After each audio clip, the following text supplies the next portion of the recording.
Over 2,000 years ago, ancient Chinese scholars observed the changing patterns in our natural world, the climate, the turning of the seasons, and astronomy. The scholars measured and divided the sun's annual movements into 24 equal parts, creating the 24 solar terms, which were used to govern agriculture in ancient China. Even to this day, this invention still guides the lives and traditions of hundreds of millions of Chinese people. Every year, around May 21st, the Xiaoman solar term arrives. Abundant rainwater is essential for a good harvest. The silkworms and cart deities are the symbols of wealth and prosperity, and folks hold cultural activities expressing their gratitude.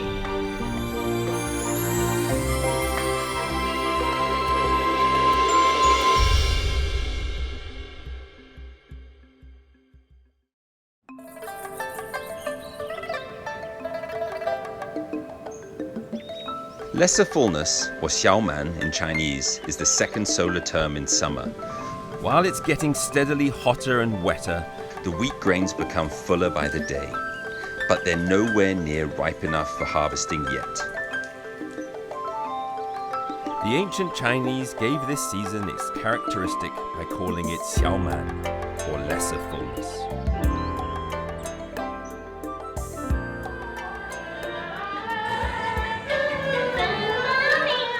In the fertile southeast of China, one of the legends of midsummer is the birthday of the goddess of silk.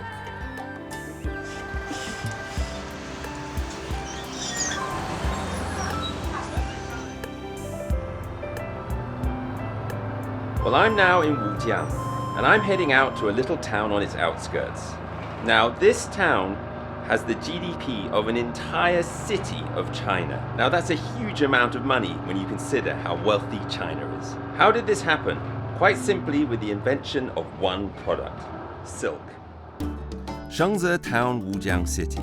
This is one of the four most important historical centers of silk in China, and its importance has only grown as it has become a sophisticated production and distribution center.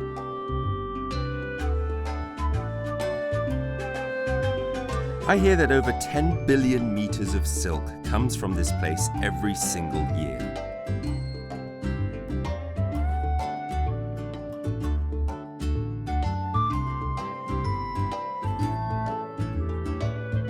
The silk industry holds up the entire local economy. So it's not surprising that the locals worship the creature that makes it all possible, the silkworm. Every year, Shangze Town will put on a 10-day-long opera all about the silkworm.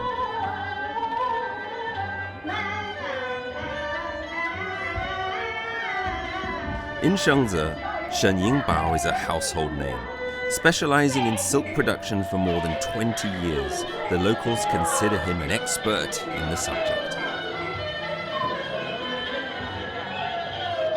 那么小满呢，那天呢是禅神雷祖的生日。传说呢，就是雷祖呢是第一个学会养蚕、烧丝、织绸，并且把这种技术教给了大家。因此呢，大家就奉他为我们中国的禅神。那么我们在这个地方演小满戏呢，就是演戏为禅神祝寿。 祝贺他的生日，同时呢，也是庆贺我们自己的产检丰收。 The smoothest and most delicate spun silk is threaded with real gold. Only the most expensive and gorgeous brocade deserves to be dedicated to the silkworm goddess, to thank her for the wealth her worms have brought, this year and through the ages.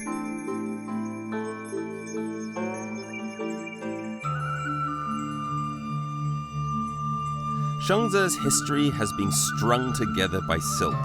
As early as 5,000 years ago, people planted mulberry trees to feed their silkworms.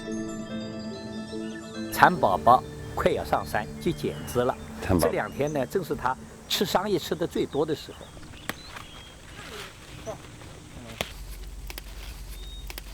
为什么叫蚕宝宝呢？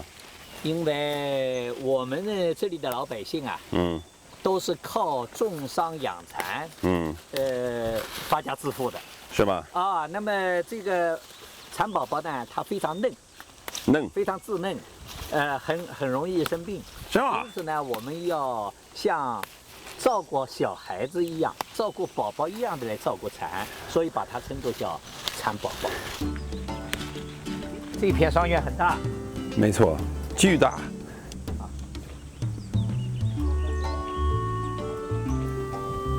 哇，这是一家养蚕的人家，这是人家，对，也是在这养你看蚕。今天都关着门，为什么？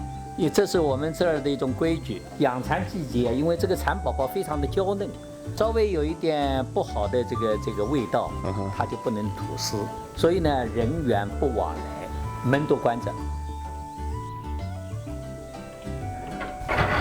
这里进是吗？你看这儿就是你好，你好。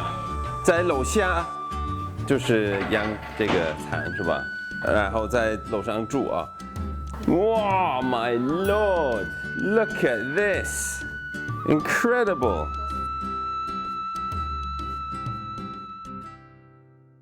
这么一个屋，你这个屋子里你大概有多少个蚕，知道吗？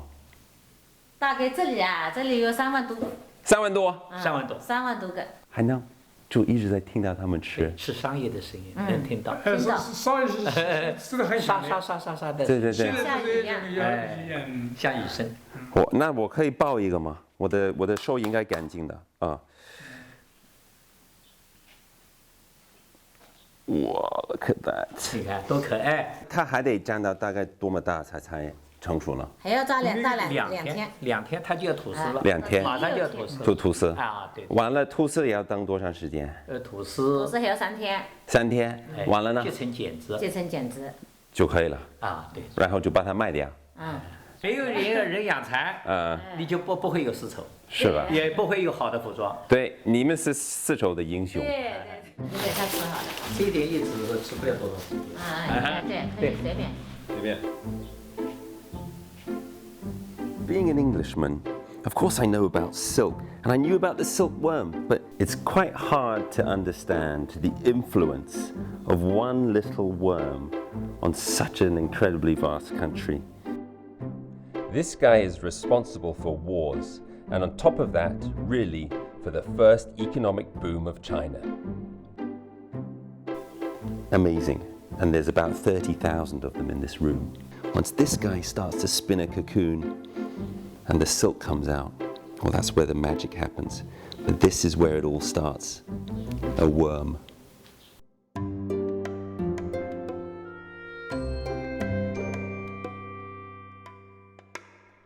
China's first farming culture involved men ploughing the fields and bringing in the food, and women raising silkworms to produce silk thread for weaving. Silk was one of the earliest animal fibers used in China.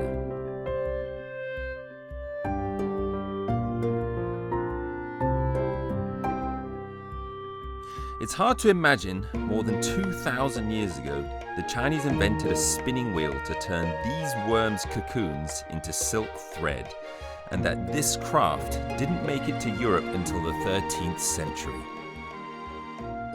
这个是蚕农的最后的产品。蚕茧。然后蚕茧呢，采下来之后先要用热水来泡，泡软了之后呢，要把这一层乱丝慢慢的要给它理出来。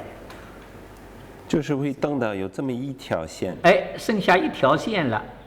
这条线要好细。好细呀，对，好细。你看，每一根丝其实它下边有好几个茧子，并成一根丝，这里边绕在这个地方，然后呢，这根丝拉过来，顶在这里，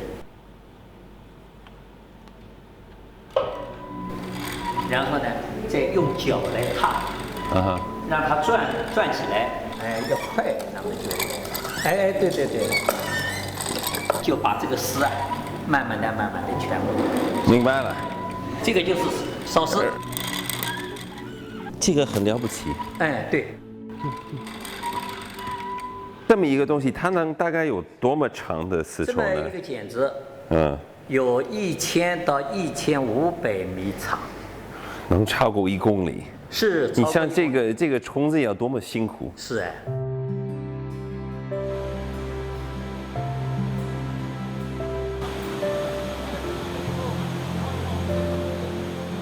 Wu Jianhua is one of the most famous silk pattern designers in Suzhou. In order to better realize his own design, he needs high quality silk. The highest quality cocoons spun every year will be selected, delivered here to be woven into extremely expensive Song Dynasty style brocade.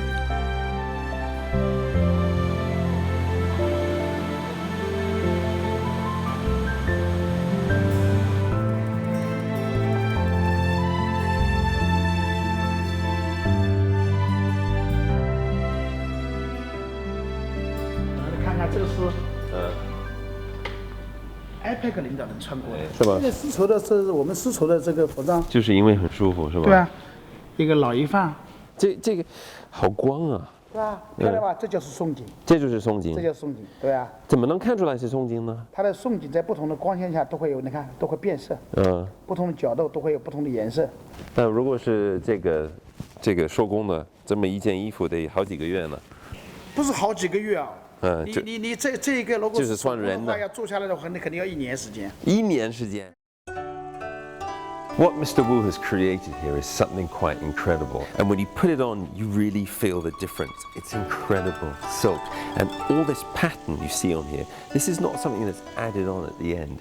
It's actually all woven in to the original piece of cloth. So this is painstakingly made. Silk is one of the most expensive textile materials out there. The most costly is jin, or brocade. This is a brocade machine invented more than 1,000 years ago in the Song dynasty. It needs 2 people to operate. Only 5 or 6 centimeters of Song-style brocade can be woven in one whole day. The workers at one end are responsible for arranging the vertical pattern. Those at the other end need to pick from a variety of threads and shuffle them according to the horizontal pattern.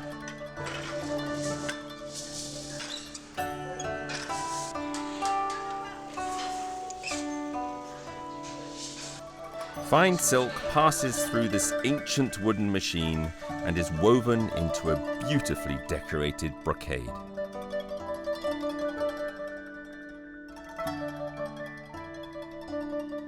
When you sit at this machine and you start to understand the complexities of making a piece of cloth with intricate patterns and flowers and birds on, this is an incredibly complex procedure. And a machine like this, it just goes on, and there's another person up there, and when you sit at it, you feel that you're at the helm of an incredibly complex old wooden machine with all these little bits that go up and down, and at my feet, there's like 5 or 6 pedals. To be honest, I don't think I could ever learn to do something as complex as this because I'm not a detailed person. But sitting here, you get to understand, one of these incredible things that China invented, something that completely changed the country.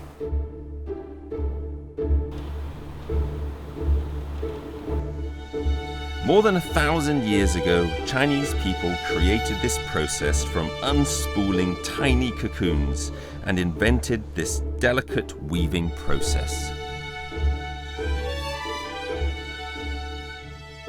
It's expensive to make simply because it's such an intricate process. Pulled from a silkworm and made into thread, another use of silk sounds even more expensive and luxurious: the silk quilt. Thousands of years ago, quilt bedding made entirely of silk was fit only for the imperial household.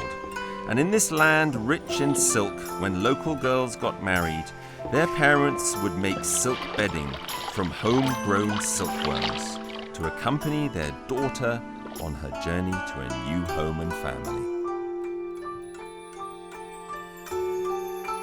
这个就是刚刚煮好的那个剪子，这就是剪子，要把它剥开。 OK， 对，需要把这个剥开，对，里面是冲子，里边是一个蛹，你看这个，哎，要把它拿掉，然后把它拿呢，掉哎，再剥成小棉斗，然后把它拉开。拉开，好上。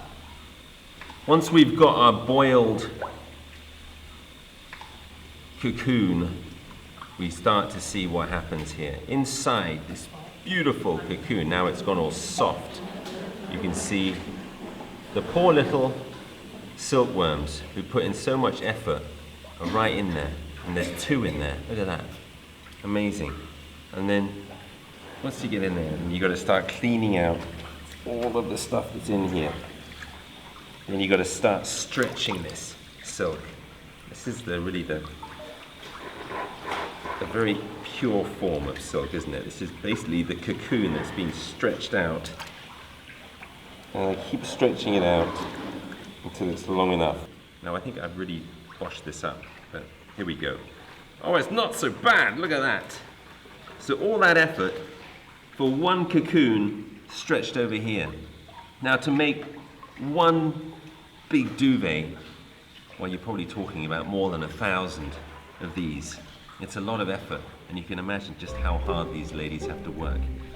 This is silk right here. Beautiful.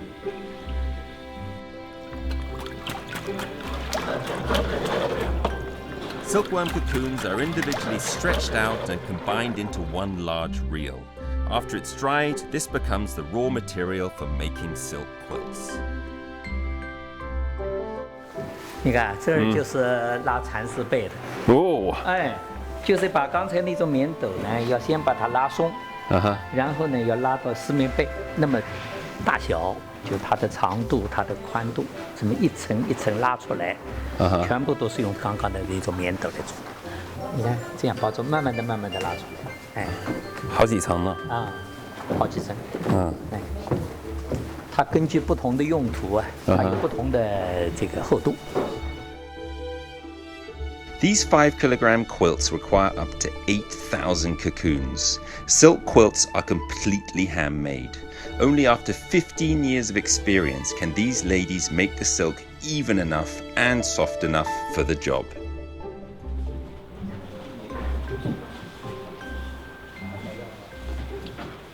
就是像一个晕一样，一个小白晕。对，在这肯定睡在白云，肯定睡得特香。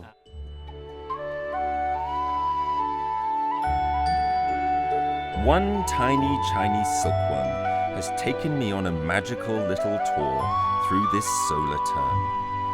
A dress, a quilt, they might look pretty standard stuff, but when you look closely and listen to their past, they can be traced back to a time thousands of years ago when a curious and fairly romantic person found a small cocoon and became impassioned by producing something beautiful. Maybe it is this that the people of Shenzhe have carried through the millennia. Appreciation through worship of the silk goddess, who was the first to bring them such riches at this solar term.